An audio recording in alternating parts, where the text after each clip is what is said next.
Okay, so welcome everyone. I'm very happy to be here today and talk about how to build a sustainable accessibility program. There is an image on the screen of people co-working in an office. Just something to bring us there.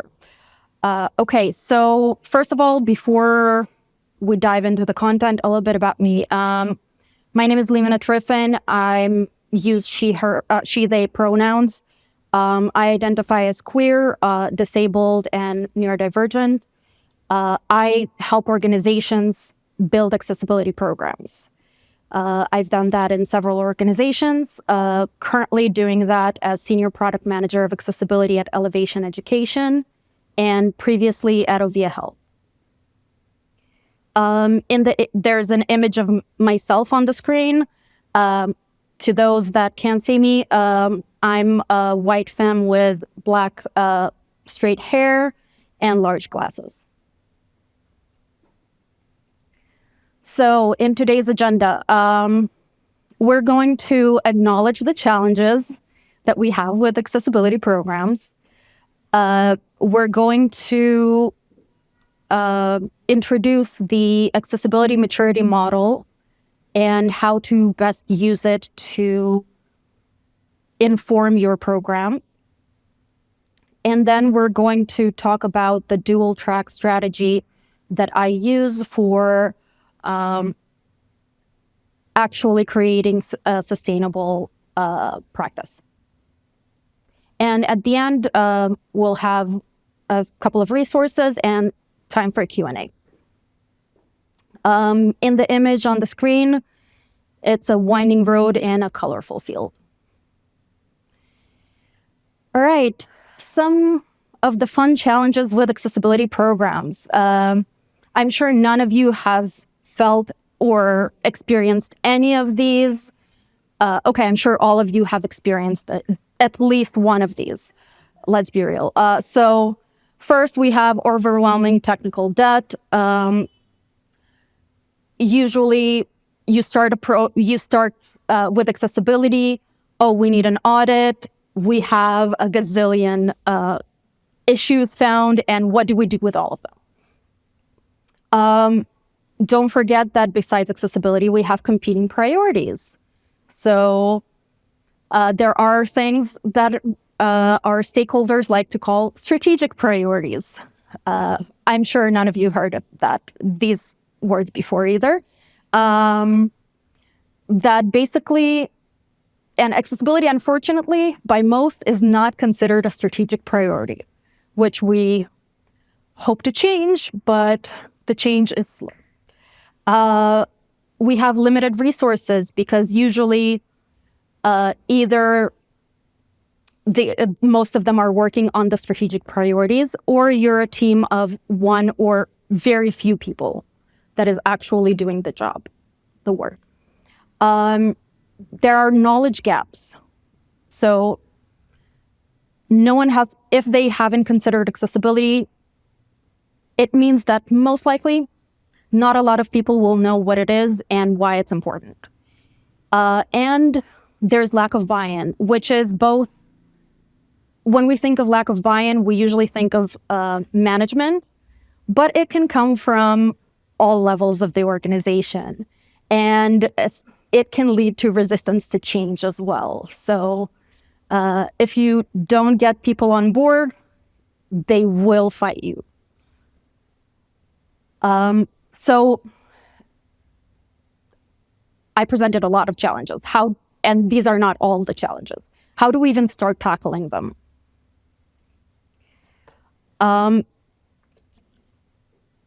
So this is, in the image, you see Alice speaking to the Cheshire Cat, and it's a paraphrase of Lewis Carroll's Alice in Wonderland that says, if you don't know where you are going, any road can take you there. And the reason why I'm showing this slide right now is because really before we start running, we need to understand where we're going. We need to understand where we are and what is the state of accessibility of our organization before we proceed forward. So introducing the accessibility maturity model. This model basically gives you a roadmap with very clear next steps to improve accessibility in your organization. And this can work for a lot of different organizations. It helps set realistic goals and measure progress, because oftentimes there are so many places you can start from that you don't even know what to tackle first. And another important point is that several different frameworks exist of maturity models. Today, we're going to discuss one of them, which is the W3C framework. It is directly from the W3C website. And it has 4 steps. So the lowest step, and where often organizations begin, is inactive.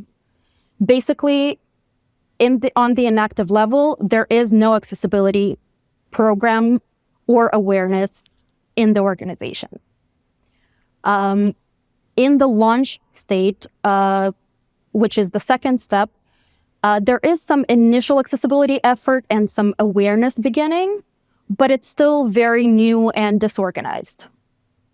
The integrate phase is the third phase, where accessibility becomes part of the standard workflows in the organization, and it's starting to become more normalized. And optimize is our highest level, which we all strive to achieve, and which means that accessibility is deeply ingrained in the organization, in the company culture.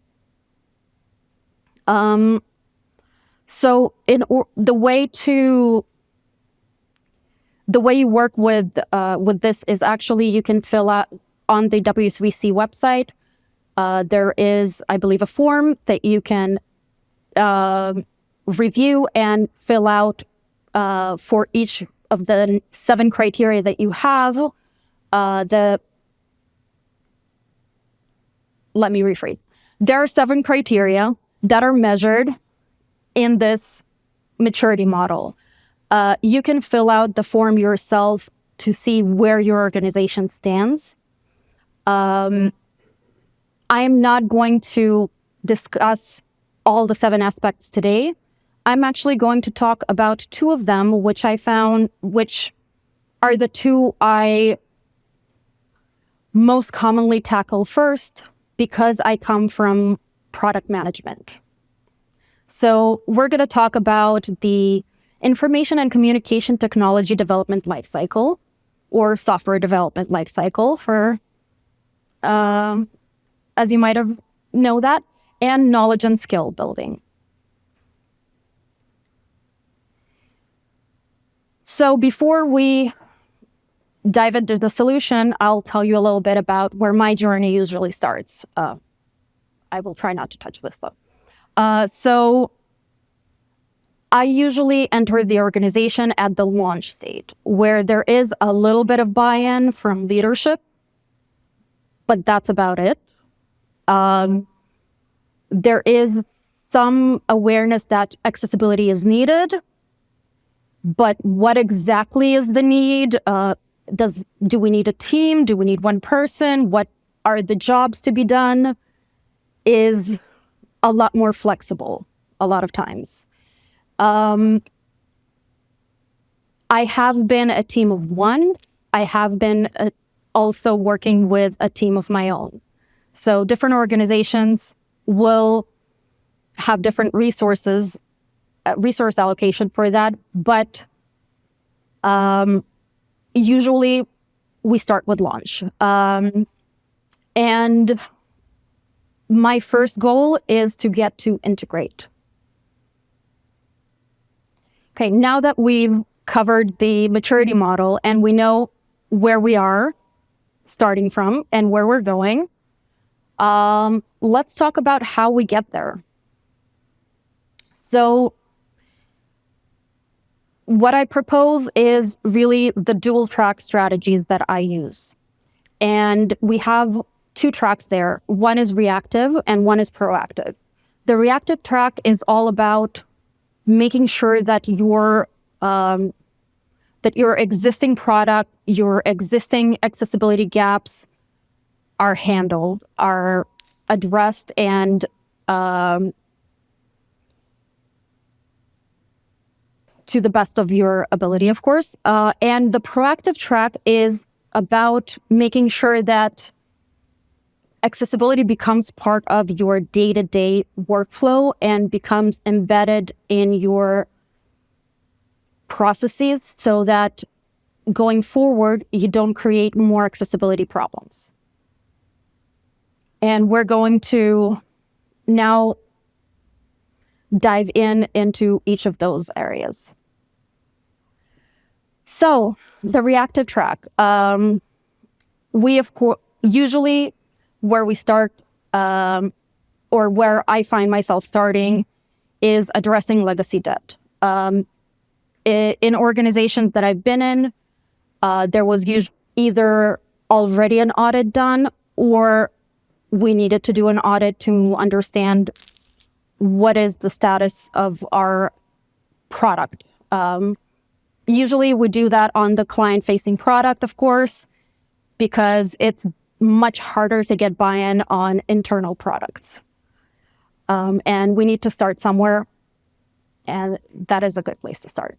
In audits, obviously there are internal versus external audits, manual versus automated. My 2 cents in that space is I usually prefer external audits because they read as more reliable for clients, especially in fields like education, healthcare, finance, or like highly regulated fields. Additionally, when I select a vendor, it's really important to me that they're really focused on manual testing. And the manual testing is the main aspect of what they do, because this is how we catch the most accessible. This is how we make sure that we cover our bases and catch any potential accessibility gaps that we may have in our product. In terms of prioritization, there are many different ways to prioritize. Also, side note, each of these steps can be its own conversation. So I understand that. I'm giving more of an overview. So in prioritization, what I like to consider is the frequency of use. How many, is this your homepage, or is this a page that maybe 2% of the population of your user base is using? The severity of impact, is this a blocker for users with assistive technology, for example, or some other user group that prevents them from actually completing their task? Or is this just an inconvenience, which takes them more time, and obviously we want to fix, but they can still use the product? And your product roadmap, which means that if a feature is planned to be retired or rebuilt in the next, let's say, year, you probably are not going to invest in fixing the old product because it's going to be retired. And you're probably not going to get buy-in to fixing the old product because it's going to be rebuilt. So thinking, instead of putting a bandage on something that doesn't work anyway, instead shifting the focus to, let's embed accessibility from the get-go in the requirements for the new product, for the rebuild. The prioritization part is really important, especially for leadership level. This is where you basically package the tens or hundreds of issues found from the audit into something palatable of a roadmap for your teams to be able to say, oh, we understand, we're not overwhelmed, and we can potentially do this.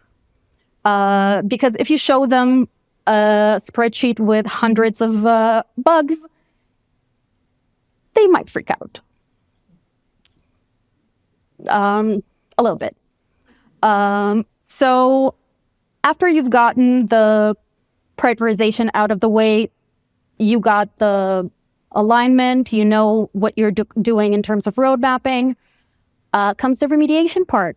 I prefer to address issues in batches by component or user flow. And I find that a lot of the audits have issues, for one component, they will have a list of issues. And addressing each of them separately is going to just take more time from a developer, designer, product manager, and everyone involved. So collapsing them into batches makes the most sense. Okay. One important element that I would be remiss not to mention is component libraries. So component libraries are a really great asset to leverage when doing remediation. Component libraries, to those who are not familiar, are a collection of pre-built reusable UI elements, user interface elements, like buttons, forms, and icons that help developers and designers build digital products more efficiently. So in some organizations, the component libraries are part of a design system and they live in both the designer and the developer space. But in other organizations, sometimes it's just the developers will have that information, but it's not going to be visible to other stakeholders. So if you don't know if you have a component library or if you're using shared components, ask your developers. I think it's really beneficial to prioritize component library remediation early in your reactive work. Basically, one component fixed will solve the issues for all the locations this component exists in your product. So it has a lot of impact. One learning that is very important, though, it's not a magic solution. So even if you fixed it in the component library, a lot of times you still need to fix the implementation part. So sometimes the implementation would be to update to the newer version. Sometimes it could be to that they customize something there. Okay, how are we on time? Okay, I will fast forward. Okay, so, and another very important point is don't forget to document all your decisions during the remediation phase. In a previous organization, we didn't have a component library or a design system, so what we did was we created a design decision log, what we called it, which was a document where we put together all of the decisions that we made so that all of the relevant stakeholders that work on new components or new features can go and first see what are the decisions that were already made about forms, let's say, and then take it from there. And the background image is from Man-Team component library. This image I found entertaining. It's a woman juggling balls that have the words debt on them while drowning in new bugs and barriers. On the whiteboard next to her, the words Sustainable Accessibility Program are crossed out. This is, of course, is an AI image. Reactive work is great and necessary, but unfortunately it's not sufficient because you will keep drowning in more debt.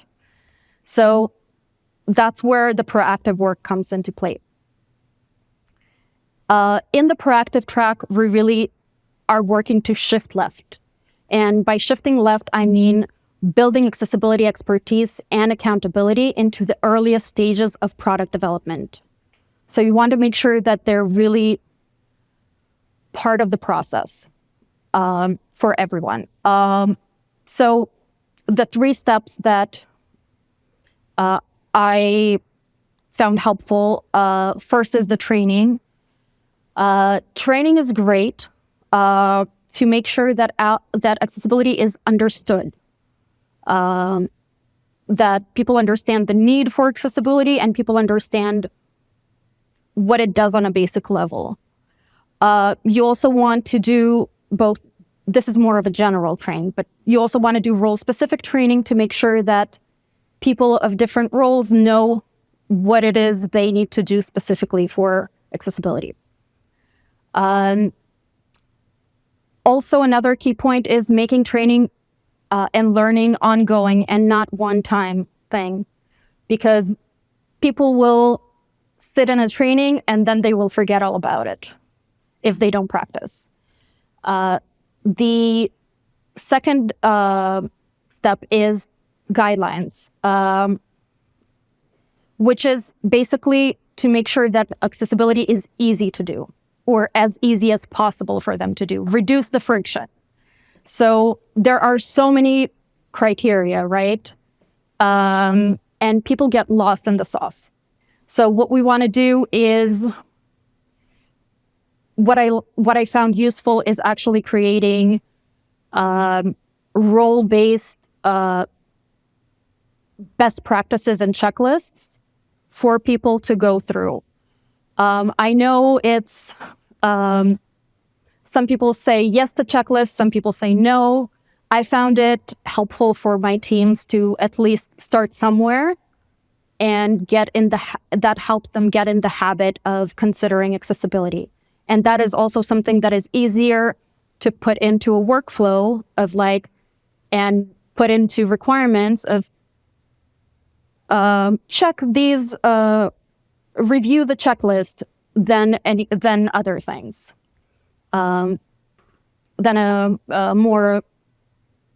This is more concrete than just make sure it's accessible. And the final step is process integration. This is to make sure that accessibility is required in the organization. Not just that it's nice to have, or we will do it if we can, if we have the time, if we have the capacity. No, this is required. We have to do this. And this can be done by introducing accessibility checkpoints at different stages of the development lifecycle. For example, in design reviews or code reviews or QA testing. Also, I found it useful to include accessibility design annotations for the design team to be able to communicate accessibility with the rest of the stakeholders in a clearer way. All right, back to our accessibility maturity model. So after taking all of these steps, we basically want to get to integrate. And if we took the steps, we are well on our way there. However, we need to remember that there are other components to accessibility, like procurement and HR practices. So those need to be taken into account as well. Unfortunately, we don't have enough time to dive into all of the criteria. In my previous organization and my current organization, we've been working on that track to get from to integrate. And in my previous organization, we were successful to the point where it has become part of the process, and it was just a regular part of the process. No one even considered it to be an add-on anymore, which was great. At my current organization, we're still in the process of doing that. So, in conclusion, the dual track steps. You want to assess your accessibility maturity, understand where you're at and where you're going, equip and empower your teams by giving them training, best practices, checklists, anything that would make their job easier to do. Tackle legacy debt, audit, and address existing issues by priority. Shift left proactively. Integrate accessibility into the software development lifecycle, and in other areas of your organization. And the last is iterate and optimize, because no two organizations are the same. This is meant to provide you with some steps to start the ball rolling, and these I found were the steps that produced the least amount of pushback as well to start with. And once you have a foot in the door, you gain more influence and you get more awareness in the organization. You can expand accessibility further. So in terms of resources, I just have two on the board here. The first is the W3C Accessibility Maturity Model. The second one is actually from the North Carolina Department of Public Instructions. Donna Murray, who is part of the accessibility team there, developed several really great resources on accessibility maturity levels. If you go to that link and the vendor resources on that page, you will find several resources that are relevant, not just to vendors, but to all organizations. It also even has a spreadsheet that includes a self-assessment rubric that you can fill out, and it will dynamically populate next steps for you of recommendations on how to advance in each category, which I found great. So thank you. Feel free to connect with me on LinkedIn and continue the conversation.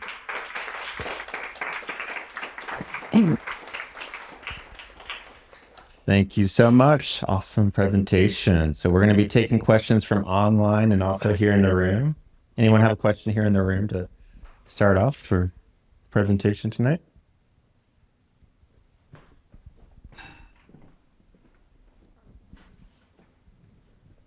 Thank you so much. So you mentioned that you usually join an organization at the launch cycle for W3C.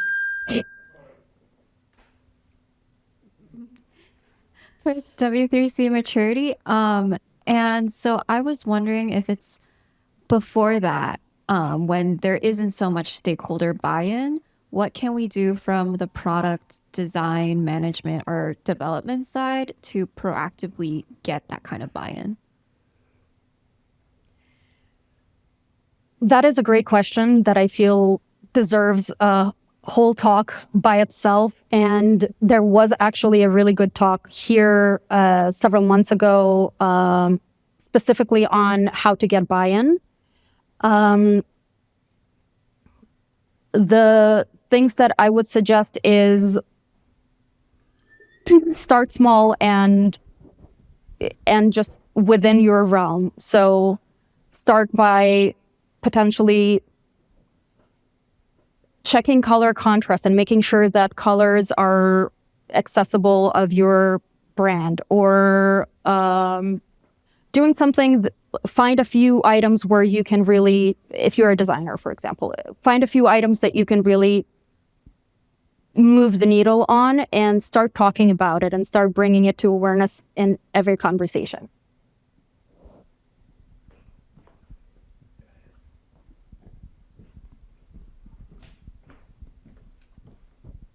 something that if you've been to a few of these, you've probably heard me say this because it's kind of my refrain.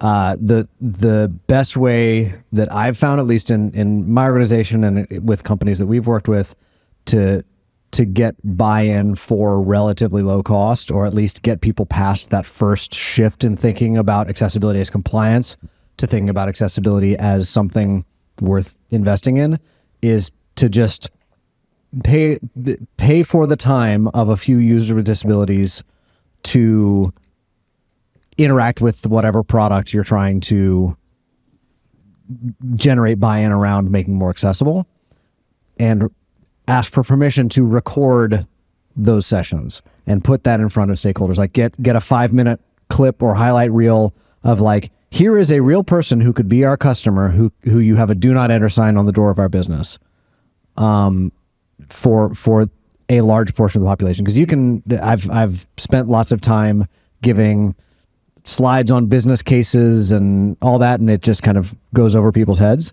If you can have like 15 minutes with someone, compensate them for their time to just showcase what it looks like for the product to not be usable by real people, that is worth way more in generating buy-in and getting people to go, oh, I don't want to build a product that sucks for people, like, or I don't want to not have that customer. Like that's been the biggest unlock for our team, is like just getting real permission to get real feedback and help stakeholders visualize and understand the impact of that. It's a really low cost way to generate a lot of return to get people to kind of get that empathy unlock. Shame is a powerful motivator when things don't work. All right, this is a great question from online. What kind of products were you talking about? And they were just curious for this web-based only. I've worked on both web-based products and mobile apps. I have also worked on a kiosk, but that's the scope. But would you say the maturity model applies? I think the maturity model applies to, this is from so these are parts of the product of the company, but the maturity model applies to, I think, any organization that wants to know where it stands. The question in the room? Thank you. There's just so much information. I have so many questions. I'm sorry. I don't mean to plug my product, but I actually have a product that helps with ADA compliance and accessibility on websites. And I haven't found, but I've been telling my salespeople to go out and tell them that it's illegal now to have a website that's not ADA compliant. I'm wondering if you feel like that would help as well. I know you said shame is a great motivator, but so is being sued or stuff like that.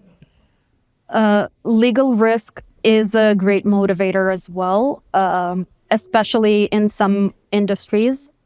So it really depends on the industry, and that is part of the conversation of getting buy-in, is mentioning, unfortunately, that part of the equation of you're opening yourself to risk, you're losing customers. Right. Yeah. And as you mentioned, some of the industries are more at risk than others, education and healthcare. Yeah. Yeah. We got another question here from online. So how do you recommend getting departments to focus on manual testing versus automated, and I guess also on the proactive side versus reactive?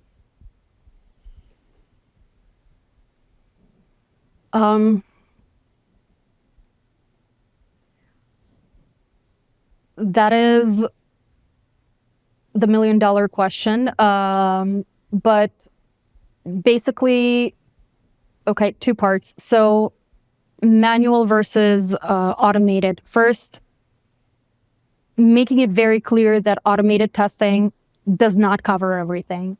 it only covers a small percentage of the issues that we can find. And it's real people that use our products. So we want to test with real people who use our products. And if we can test with people, if we can have users with disabilities that use assistive technology, perhaps to test even better. In terms of how to do that, my approach is usually getting a foot in the door and giving something manageable to people to start from, and then potentially expanding. If you start with an hour-long list of items to test, you're probably not going to have a lot of people engaging. But if you're going to start with something smaller, like just go over it with a keyboard, just go over it with a screen reader and see check what you hear. That could be a good way to start. The question here. That's the step. Thank you. Hi. I appreciate your insights. I've been doing this for a while, and to piggyback on the idea of starting with legal risk, it can be initially a really powerful motivator, but it is difficult for that to be a sustained interest that expands beyond the first audit and checklist into how do people behave and why does it matter and why does building new things mean new kinds of interactions and opportunity to expand instead of stay in the lane. So it's kind of a double-edged sword as a motivator, especially if you are in the long haul somewhere. And I had a question, having been doing this for a while, about things that you may have found successful in terms of integrating for the long haul ways to build accessibility in as a core component of someone's success in their role, as a way to draw people in, to make it something they want to be good at, to see as something that makes them more marketable, and that encourages the prioritization and continued effort it's part of quality, it's part of what you do, and therefore a lot of people want to do it instead of somebody telling them to do it. That is a great point, and I think it's what I just realized that I did not mention is when in the integration phase, making accessibility part of their KPIs. So accessibility part of the KPIs, meaning that both on a personal level and on a team level of do we want to produce less than X% of bugs, or we want to produce, we are not going to market with blocker accessibility issues, or having that part of the workflow as sort of as you treat security of this is a non-negotiable. So why is accessibility still negotiable? It should not be. And you make a really good point of actually incorporating it in people's performance reviews and in the job descriptions is also great. I am still working on that. So that's the answer I have. Thank you. We'll take one last question online and then one last question in the room here. So this question, partially answered, I'll add on to, have you ever been able to no longer need to do regular reactive track work because the company or has highly embraced proactive track? And I'll just add on, it's curious how long that took. So you mentioned you did get to an environment where you had that. So yes, but it's also complicated. Yes, I was able to, at my previous company, we were able to complete most of our reactive work actually, and make our products accessible, like 95% of our product accessible. However, there is a downside to that. So I had a team working on that specifically. So once the team is done and this is not looked at as a priority, they got dispersed to other priorities because the rest of the teams already incorporated accessibility as part of their practices. So there was no need for additional reactive work. But also now we didn't have a dedicated full accessibility team. So bittersweet. One last question here in the room.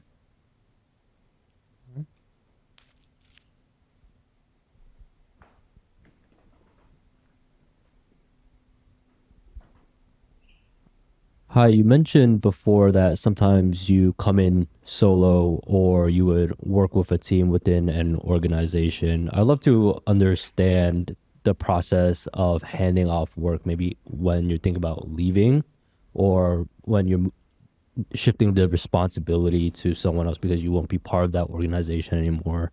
Is there someone who really takes up the reins on it? When you're working within that team, what happens to the team? Is someone from a team taking on responsibility? And the reason I'm asking is because my manager and I, we're UX designers, and there isn't a dedicated accessibility person or team within our organization, and so we're kind of volunteering our time as well as other people within our organization volunteering our time within accessibility. So it's very reactive, but the proactivity really isn't there because the motivation is not there. And I was speaking to my manager and say, what if my manager and I leave the organization? No one's really going to be picking up accessibility work. So what does that kind of sunset look like for you when you're leaving an organization or shifting responsibility away from yourself? That is a great question. I feel like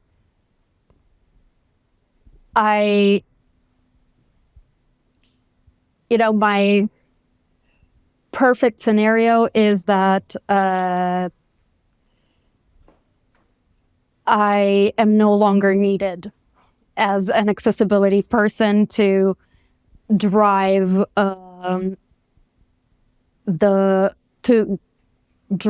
everything because people have internalized that accessibility is actually part of their work and across the organization. So it's just getting done. However, this is usually not the common situation. So the sunset or the leaving stage can be, it depends on, obviously,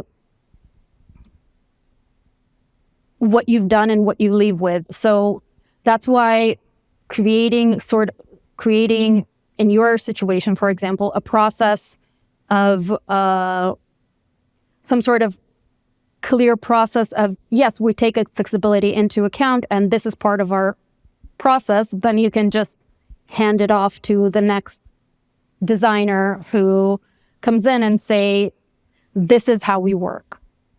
And it just being part of the process. But if there is no process, then it's really hard to do that handoff. I hope that answered your question, although I don't know if it did. All right. Thank you so much, Lina.